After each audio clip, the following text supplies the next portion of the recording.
Hey, architecture firm owners and emerging leaders. Get ready for unparalleled insight into the development of a world-class architecture firm and a worldwide organization driving the digital transformation of the design and construction industry. With Build Smart, the podcast that's changing how our profession operates. We share the incredible stories behind innovation in the building industry with my friend and co-host, Patrick McLeamy, FAIA, former CEO of the international architecture firm, HOK. You know, Yamasaki's office or firm lasted during his lifetime. And when he passed away, I think that was the end of the Yamasaki office. Helmut did not want that. He wanted a firm that would live out and grow beyond the founders. In Season 1, discover the untold stories behind HOK's meteoric rise, from 150 employees in St. Louis to a powerhouse with over 1,900 staff members and 27 offices worldwide. You know, they weren't as polite as the Kojima people. That was just boom. And anytime you have a creditor, whether it's Kojima or the bank, that wants their money, unless you can raise money someplace else, you are out of business. Bankrupt. And hold on tight for Season 2, where Patrick takes us on a new adventure as chairman of Building Smart International, shaping the future of digital transformation in the design, construction, and operation of built assets. Ian Howell, Ken Harold, and I, Ken was my technical representative from HOK. The three of us took a tour of Europe of 5 cities in 5 days. Very busy time. Simply follow the link in the show notes to subscribe to Build Smart now and uncover lessons that will transform you and your architecture firm.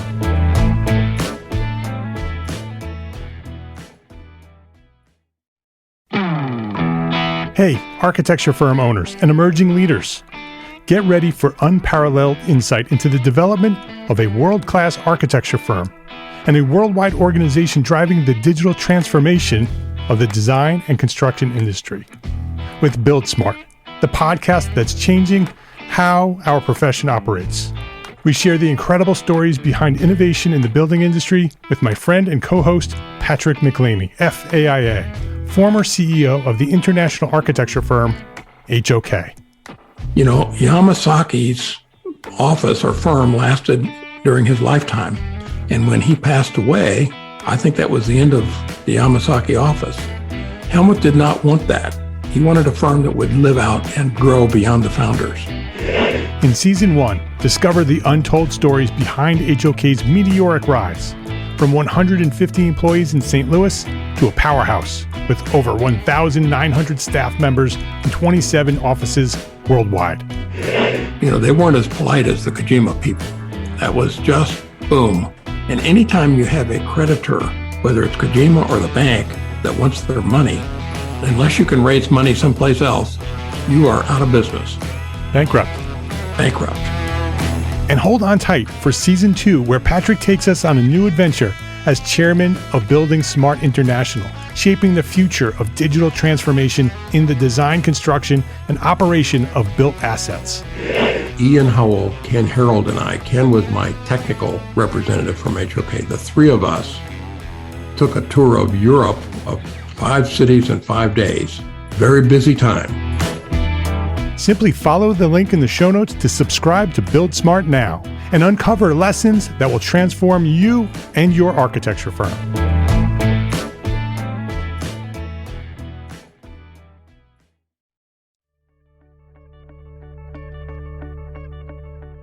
Welcome back to Entrepreneur Architect, the podcast where architects are inspired to build better businesses.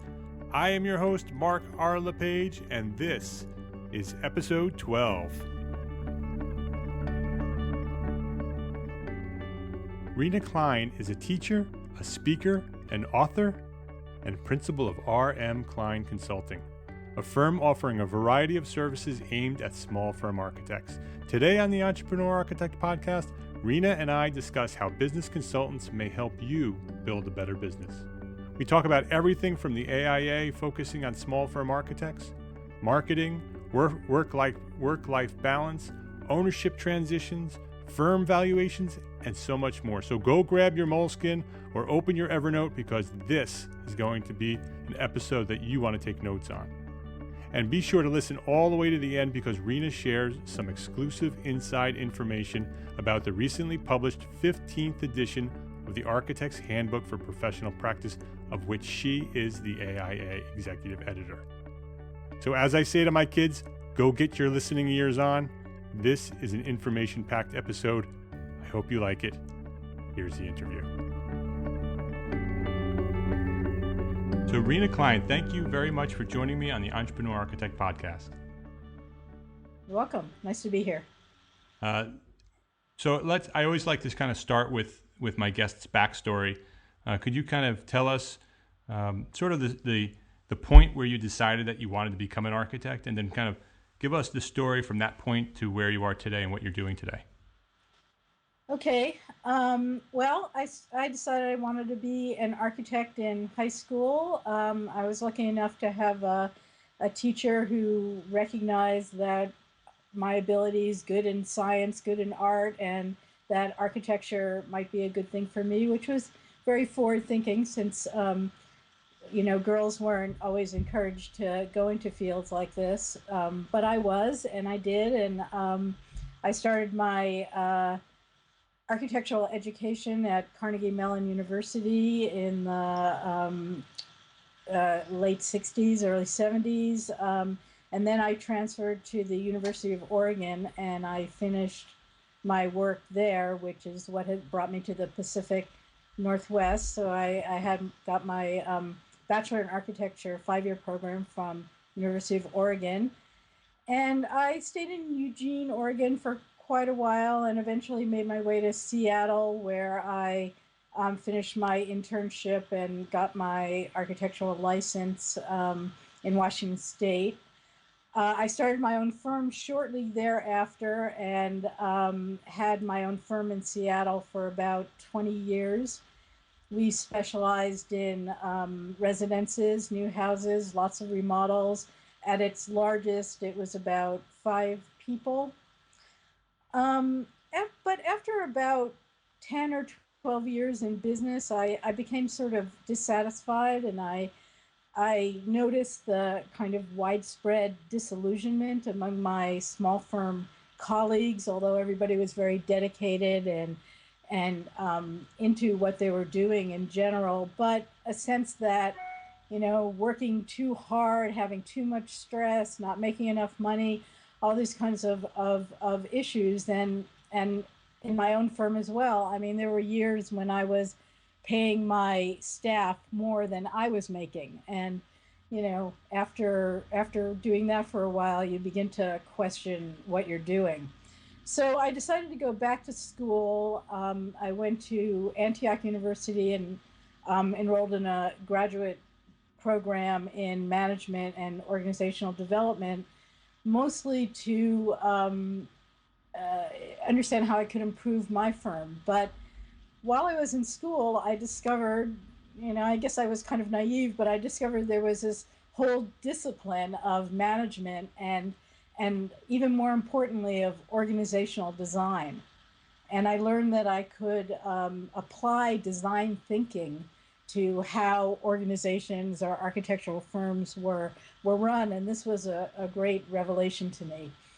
So after I graduated, I decided I wanted to share my newfound knowledge, because I knew quite well that most entrepreneurial architects like myself had very little education in business processes and in management. So I made it my mission to start trying to educate my colleagues, and I started doing workshops at AIA conventions and teaching through the university students professional practice. I had more and more opportunities like this coming my way. So I began to transition my work from just doing architectural projects to also teaching and consulting with my colleagues about how to help them run their firms better and have less stress, make more money, have more fun in their practice in general. So that brought me to this transition state, and eventually I I got a position teaching at Washington State University and basically downsized and closed my practice, even though I do still do a project now and then for old clients. So I started teaching at Washington State, and then I got an opportunity to work for AIA as the executive editor of the Architects Handbook of Professional Practice, which was a 2-year contract, and it's the 15th edition of that text, which is due out actually next month in November 2013. That'll be on the shelves, and is a real departure from some of the past versions of the Architects Handbook of Professional Practice, particularly in that it focuses on there's a lot of information about small firm practice, as you might that's imagine. very exciting to hear that. I also wrote a book on small firm practice called the Architect's Guide to Small Firm Management, sort of bringing together all the knowledge that I'd gained through my consulting practice and studies in the last 10 years or so. So now I work pretty much full-time as a consultant to other small architectural firms, and I've also continued my volunteer work at AIA because I'm the in 2014 I'll become the chair of the Practice Management Knowledge Community. So I have my pulse on a lot of different arenas of practice management, but particularly in the small firm realm. Yeah, that's very interesting.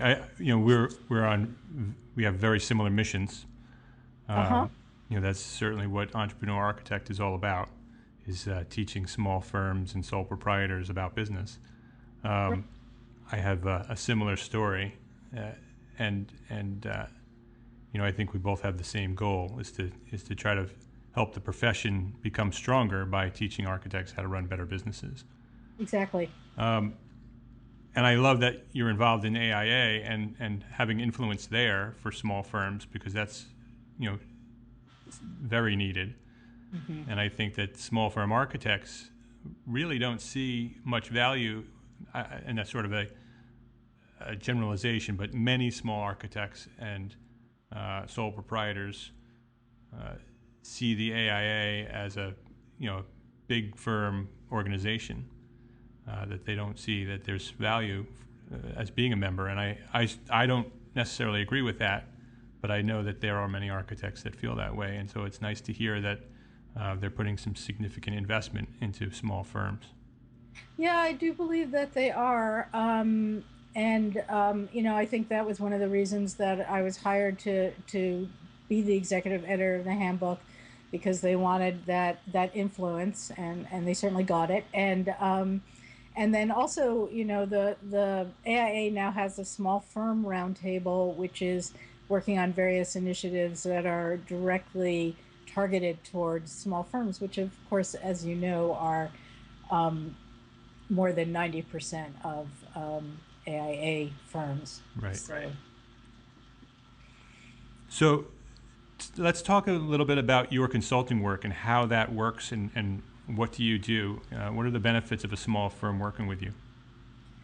Well, I think that as we both know and as discussed before, small firm leaders often have difficulty getting access to information about how to run their firms better, about management, about business processes, and I think that my work and consultants in general can kind of break through a sense of isolation that sometimes small firm owners experience.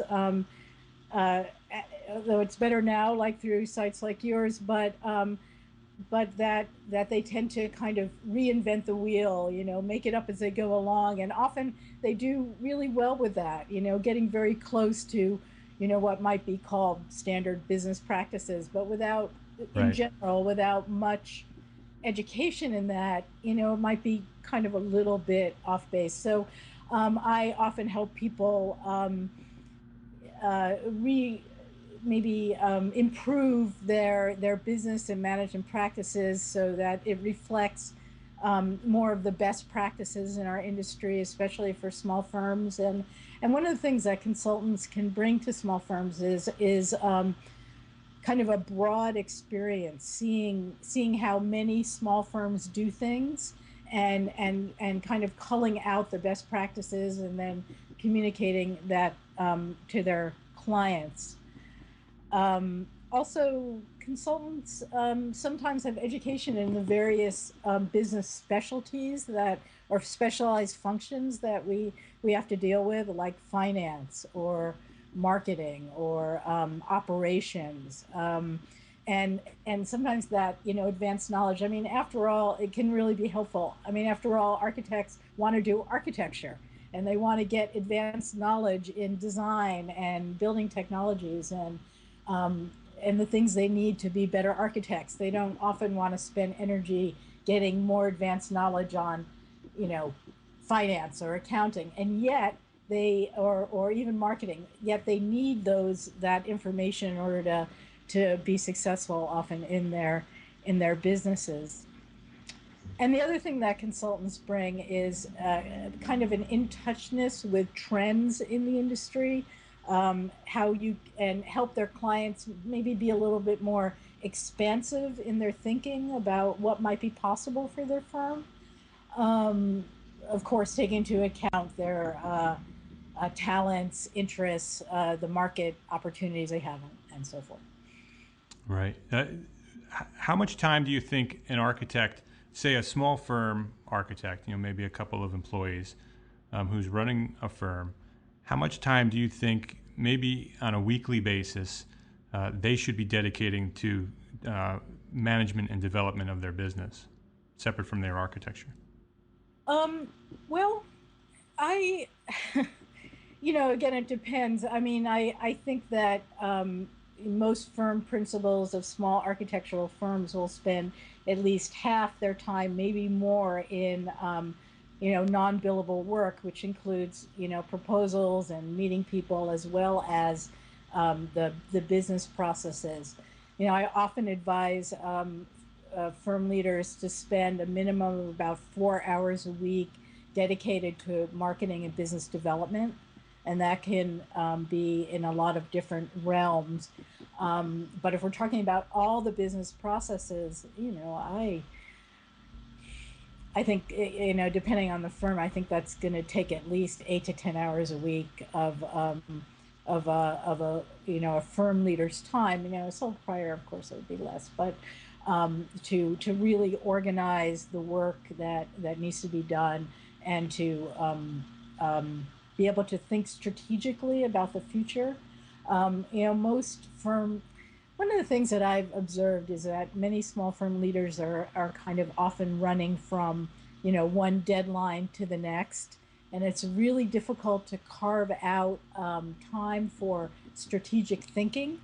So sometimes having a consultant involved can help a small firm owner just say, okay, I have to take out this time in order to strategically think about where I want to go. Because at some point, most firms have to transfer from being opportunistic, which is really understandable at startup, to being more strategic, to taking jobs and to developing their firm in a way that is really reflective of what a firm leader is really interested in, really talented at, and really wants as a purpose for their firm. And for some people, that will very well include work-life balance. So how can you shape a firm in a way that reflects what you want in your lifestyle? And I often say to my clients and in my classes, what's the point of having your own firm if you can't organize it in a way that provides you a satisfying life, as well as perhaps reasonable compensation. So I think consultants can help in that. I think a lot of times in small firms, consultants can act as a trusted advisor, a knowledgeable coach that somebody can just access to help them figure out some of the business dilemmas that they might encounter. And I do that a lot, sort of on phone consultation, on an hourly basis, just to help talk over, you know, current business issues that a small firm owner might be facing. Although that often leads to maybe a need for some kind of an assessment process where I can become more familiar with their financial situation, their market position, and things like that, which will help me be a better advisor. And I usually do that on a fee basis, and often that's just, you know, under a few $1,000s to get enough familiarity and assessment so that I can really be helpful and a effective coach to a firm leader. Right. I wanted to ask you about pricing, because I think a lot of architects will listen to us and hear the value and the benefits of having a coach or a consultant, but be afraid that they just can't afford it. Is there sort of, again, for that small firm with a couple of employees, sort of a range of maybe annual budgeting number that they could use, that they could get started and get kind of on the right track, and then as things grow and improve, you know, then they can invest more time and more money? Is there sort of a minimum, you know, opportunity to get in? Yeah. Well, like I said, I often will do, you know, just an on-call consultation, a one-off kind of thing, or something once a month for people, and my basic rate is $150 an hour, but I can't really speak to other consultants about what they charge.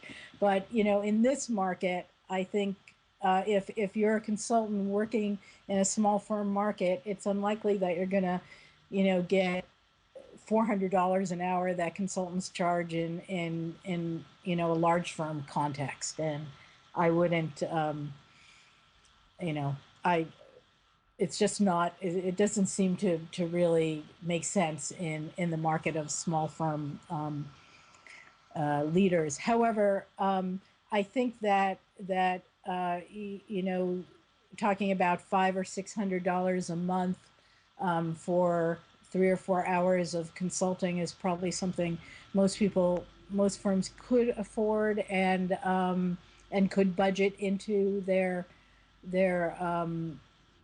annual budget, and so that might be, you know, in the neighborhood of $6,000 a year or something like that, $500 a month. But it could be far less than that. Of course, it could be more than that if you want to engage in a full strategic planning process, which involves a assessment of the firm, and assessment not just financially, but also probably how the staff is feeling, engaging the staff in this process, you know, staff morale, operations, marketing, competitive marketplace, that kind of thing, positioning, all those kinds of things in assessment, and then a planning process, which involves, you know, actually the strategic planning. Where do you want to be? You know, how to get there, and then an implementation phase, and which usually involves some ongoing coaching. So it kind of tracks building design. It's sort of like assessment is the programming part. The planning is schematic design, and we do some scenario planning, looking at different options. And then the implementation is sort of like construction documents or construction with action plans that, you know, will get you there, which includes often a growth plan or a marketing plan. You know, that kind of engagement could be anywhere from, you know, $8,000 to $20,000, depending on the size of the firm and the depth and ongoingness of the engagement. But at the same time, you know, for a few $1,000s, firms can get an assessment, sort of have a good sense of where they are in relation to industry benchmarks, which is something that firms come to me a lot for. You know, where are we? You know, we are doing this, but how we're confused about the benchmarks and what's going on, and then an ongoing coaching thing. And I also discount. I give a little less. I'm willing to. I charge a little less for like one person startups. People are just getting started and they just really need a few hours of advice. I'll do that for 125, and I also charge less to nonprofits. I work with a community design center, which is a nonprofit, and I, have a bit of a sliding scale in that kind of market as well. Right. I think that's very helpful for architects to kind of know what's available and get a sense of how much it would cost.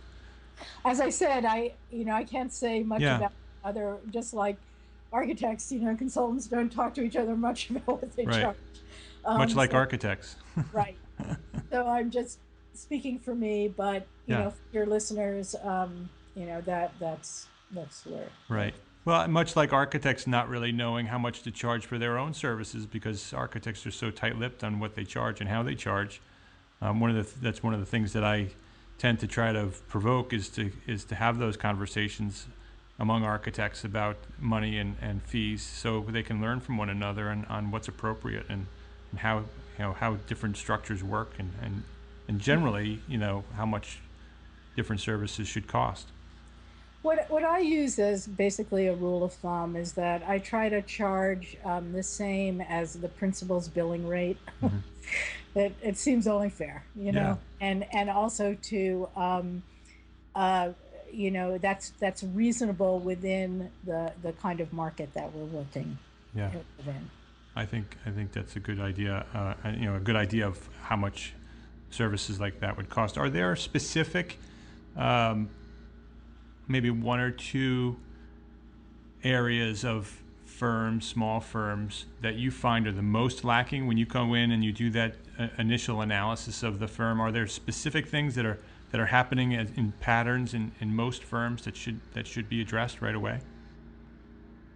Well, um, let's put it this way. Often I'm brought in to the firm with the notion on the part of the leadership that they want to do some kind of strategic planning process, that they want to do some growth planning, or they want to rebuild after the downsizing of the recession, and they want some ideas about how that will happen. But sometimes when I begin that process, I discover that there are more pressing issues on an operational in an operational way. That there's a lot of inefficiencies and um, wasting time and unnecessarily redos and bad time management or bad communication aspects, and often I come in with very simple suggestions, like the principal should make daily rounds and talk to each one of the project architects virtually every day to kind of stop the communication misunderstandings that can happen when people only text one another or whatever. Right. You know, um, and um, and the principal is out of the office most of the time and comes back in 3 days later and says, "Oh no, you put the addition on the wrong side of the house." Yeah.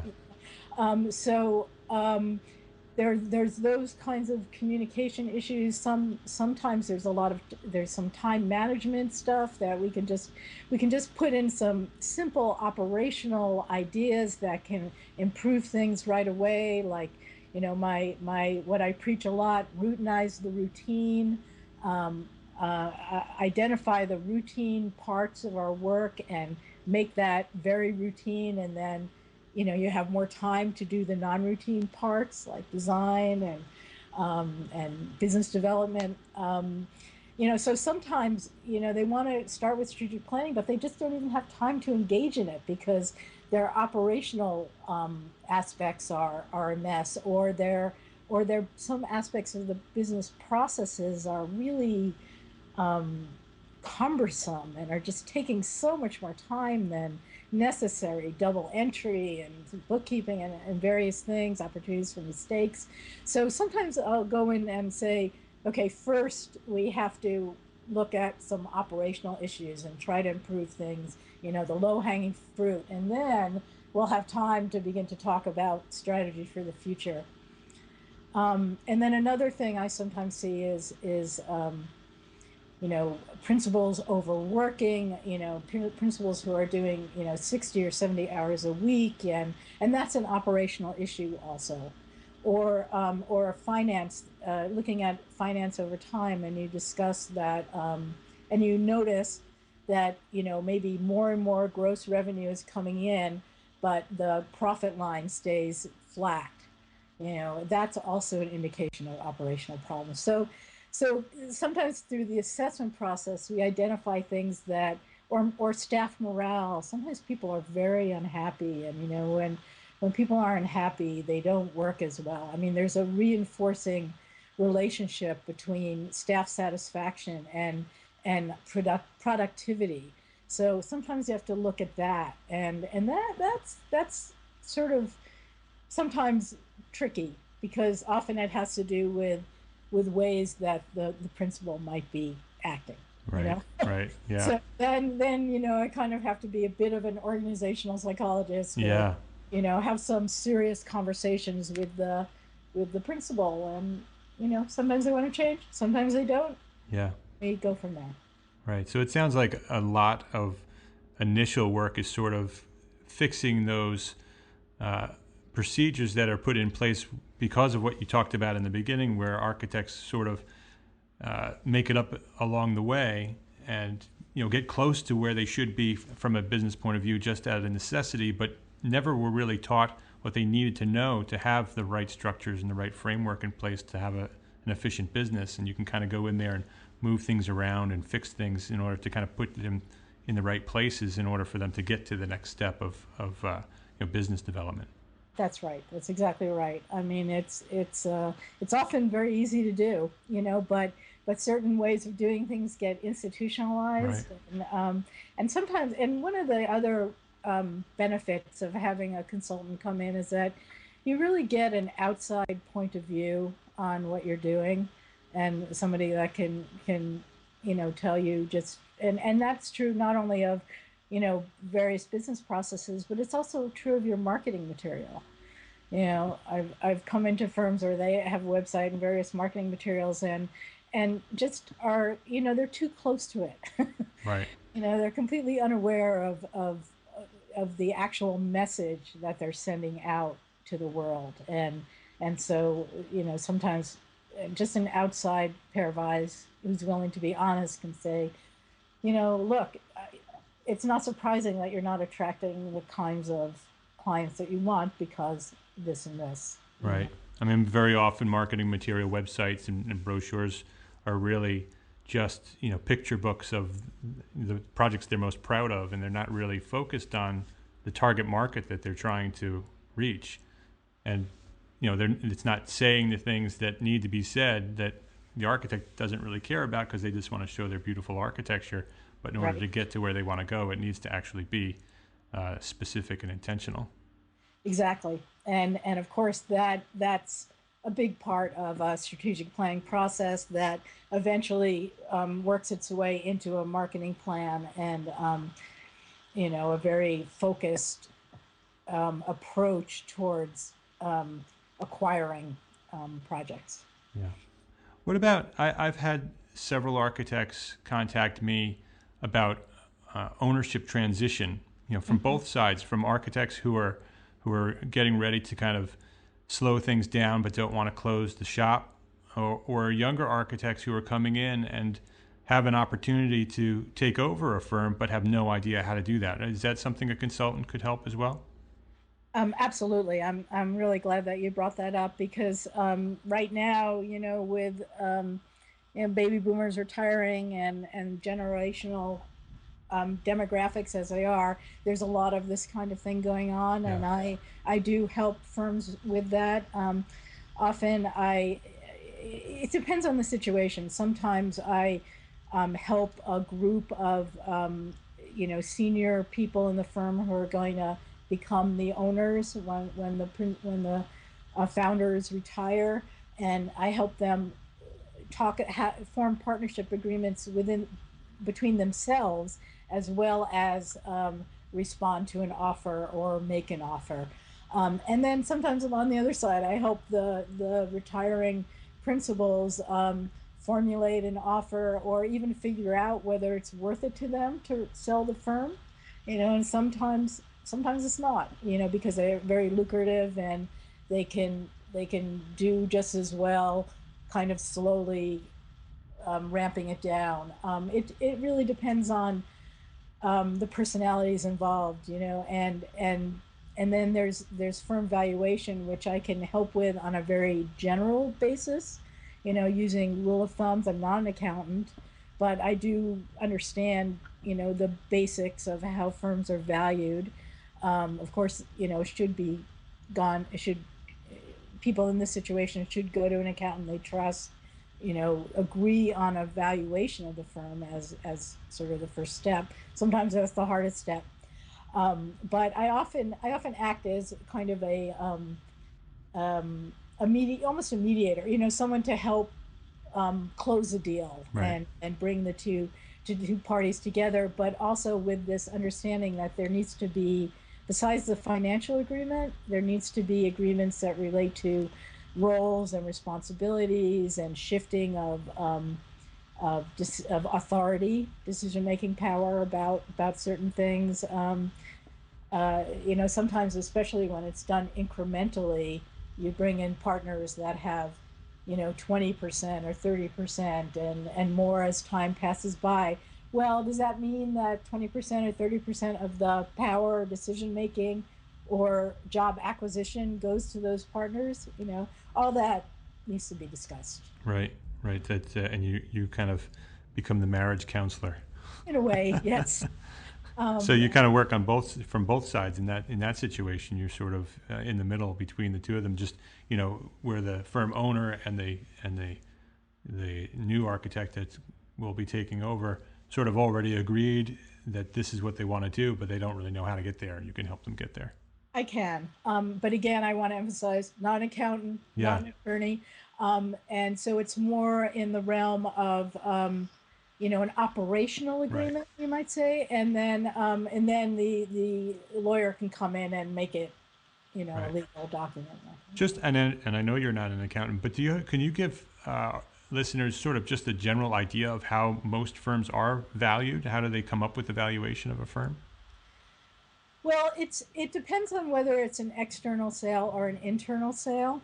Um, and generally speaking, it starts with book value, which is kind of the value of the hard assets, like the computers and the stuff, Right. as well as sometimes I think often accounts receivable backlog is counted in those hard assets that are, well, backlog may be a little less percentage, but if you have a bunch of receivables, that's real money that's going to come into the firm. So you have the book value of the firm, and then uh, it's often that's for an internal sale.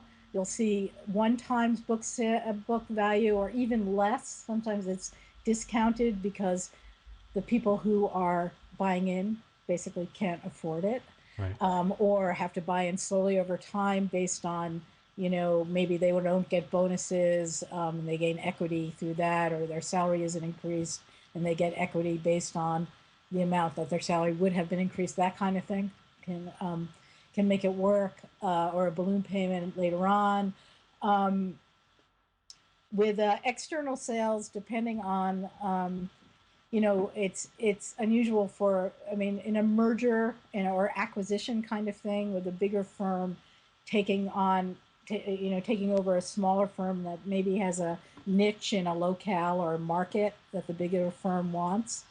Then you can negotiate higher than book value, Right. at times. But that's kind of the basic thing that you need someone to determine. Right. Right. What is that hard value? And by the way, very few people will, you know, there's this issue of goodwill or reputation of the firm, which does have value, particularly in an internal sale, because those people can really take advantage of that reputation and goodwill. And an external sale as well. If they're looking for a firm that's really entrenched in a certain market and is well seen, well received in that place or niche, that might be that they might include some amount of reputation or some number for goodwill in the book value. But that's a negotiation point. It's Right. not. It's intangible, so it has to be talked about. Right. Or a brand, where a firm has actually built a specific brand, not more than just a reputation, but a specific brand separate from the owners that might also have value, but that too is probably negotiated.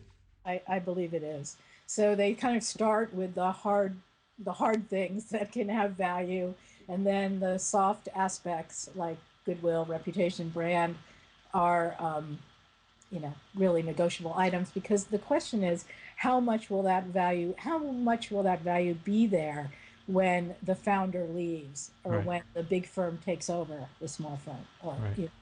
So And that's the value of a brand over the name of a firm, firm owner. exactly. So does that go away? Is that real? So that's a question for negotiation. Right. Which is, much less often, because there aren't many architects that really work to build a brand like that, separate from the ownership. That's right. I think that fabulous information. I think that architects will find a lot of value in our conversation today. I was wondering, maybe the last question is maybe if you had a favorite business book other than the two that you've authored yourself. Is there a specific book, and maybe not even necessarily specifically architecture, but business in general, that you could recommend that architects should read? Yeah. Well, there's a great book on finance called Financial Management for Design Professionals by Steve Wintner that I would really recommend to any small firm owners. And similarly, there's a book on strategic planning for design professionals by Ray Kogan and Kara Bobchek that is also really an excellent resource when it comes to understanding the strategic planning process. And so those are targeted towards small design firms. And one thing I would say about the handbook is that the 15th edition, just coming out in November, will be being so. I think after the new year, it's going to be sold by AIA bookstore in chapters electronically. Oh, interesting. So you don't download PDFs kind of thing? Right. So you don't have to buy the entire book, which is fairly expensive. Some inside information for the entrepreneur architect listeners. There you go. That's excellent. How about some contact information for you? If listeners wanted to get in touch to say hello or thank you, or just to kind of get some ideas on consulting work, how could they reach you? Well, first, my website is RM Klein, that's KLEIN, rmklein.com, rmklein.com. And there's a contact page there, or you can email me directly at Rena, RENA, at rmklein.com. Or you can give me a call, 206-898-9740. Excellent. And all of that information will be on my website at Entrepreneur Architect at entrearchitect.com. Great. And we'll put all that on the show notes. So thank you very much, Rena, for your time and for sharing some information with us. It's been a pleasure. Thank you, Mark. It has been a pleasure. Appreciate it. Have a great day. You too. Thank you. Bye-bye.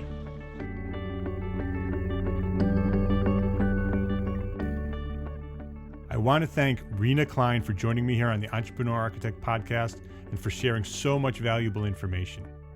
Be sure to visit entrearchitect.com/episode 12 for the show notes and links to all the books that Rena mentioned in the episode. Before I end this today, I want to mention that this episode, episode 12, marks the 1-year anniversary of the Entrepreneur Architect podcast. as well as the relaunch of EntreArchitect.com as a resource for small firm architects. I want to thank each and every one of you for the overwhelming support for what I'm doing here. And I encourage you to get involved on the blog, at the Facebook page, on Twitter, and on LinkedIn. I have an active, growing community on every platform, and Entrepreneur Architect in 2014 is going bigger. In 2014, I'm going to launch the podcast on a weekly basis. And I'll be introducing solo episodes where I'll get into more of the subjects that sort of get my heart beating, like family firm integration, the virtual studio, art versus profit, and the psychology of success. So, tell a friend. The Entrepreneur Architect podcast is going weekly. Subscribe on iTunes today. I'll also be producing short educational videos for you in 2014, and I'll be launching Entrepreneur Architect TV, which is going to be Google Hangouts, where I'm going to host a group of architects. We're going to talk business, we're going to talk design, we're going to talk architecture, and anything else that makes us happy. It's going to be a casual, fun thing, so I really think you're going to like that. And the biggest thing I have planned for 2014, Entrepreneur Architect Academy is going to finally be launched. I'm working on the details right now, and I'll be releasing more information soon. If you want to learn more about Entrepreneur Architect Academy, sign up for the pre-launch list. EntreArchitect.com/courses. You'll know anything about Entre Architect Academy before anybody else, and you'll also be offered early bird pricing if you're on that pre-launch list. Everybody on that list is going to be the first one to know anything, and you're going to get early bird pricing. So sign up for that right now, EntreArchitect.com/courses, and I'll let you know when things are ready to be released. Don't miss out on this, because the Entrepreneur Architect Academy, is something that's going to change your life as a small firm architect. I promise you. So sign up right now, EntreArchitect.com/courses. So that's a wrap for episode 12 and for 2013. My name is Mark R. LePage, and I am an entrepreneur architect. I wish you a very happy new year and a prosperous and profitable 2014.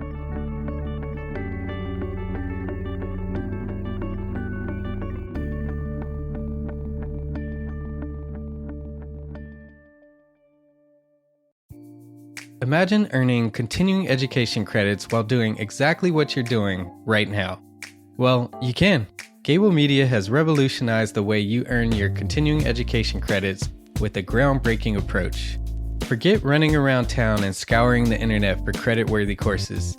Fulfill your CE requirements effortlessly by listening to engaging podcasts just like the one you're listening to now. Our podcasts are designed to educate, entertain, and inspire, all in a user-friendly environment. But wait, there's more. Architects, Gable Media is also approved as an AIA Continuing Education Services provider. Upon completion, we handle everything, from reporting your hours directly to the AIA to storing your certificates in your personal Gable Media profile for your self-reporting needs. So follow the link in the show notes and start earning your credits in the most innovative and entertaining way possible with Gable Media. Attention architects and creative minds, get ready to supercharge your brand with Build Your Brand, the podcast that's unlocking the secrets of branding success for creatives. Hey there, it's Mark R. LePage, founder of Entre Architect, and I'm inviting you to join my friend, architect marketing expert Jeff Eccles at Build Your Brand podcast, where he explores the captivating stories of the world's top brands and transforms their lessons into powerful moves for small firm architects and creatives like you. In Season 1, Jeff shares the thrilling tale of Southwest Airlines, where he dissects their journey to the summit and distills it into strategies tailor-made for you.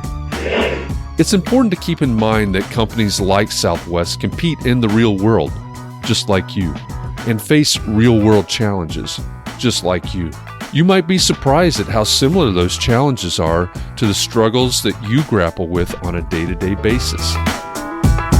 Don't miss out on your blueprint for success. Subscribe, tune in, and let's build your brand together. You may have noticed that the very best brands in the world are also known for having somewhat unique corporate cultures. That's often the glue that holds everything together when they encounter those rough spots. We don't do it because it inconveniences the passengers to whom we are primarily dedicated, the short haul, frequent flyer. Follow the link in the show notes to subscribe to Build Your Brand today. Remember, no matter the size, the journey's the same. Your brand's journey to the top starts here.